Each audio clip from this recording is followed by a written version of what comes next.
เนี่ย รถไฟมีกี่ขาร ถไฟรถไฟไม่มีขา มี มันจะมีได้ไง 2 ขา ไม่มีหรอก ขาไปแล้วก็ขากลับ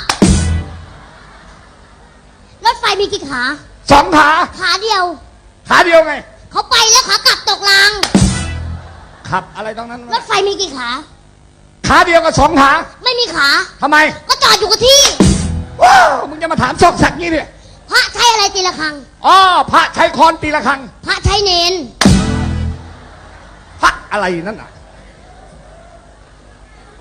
อ่ะแล้ววัดอะไรไม่มีพระอยู่ วัดล้าง วัดสายตาประกอบแว่น จะตอบอยู่แล้วกลัวจะเป็นมุกเก่า พระอะไรไม่ห่มชวน พระไม่ผมชวนก็พระที่ศึกแล้ว พระอาทิตย์ พระอะไรไม่ห่มชวน พระอาทิตย์ พระจันทร์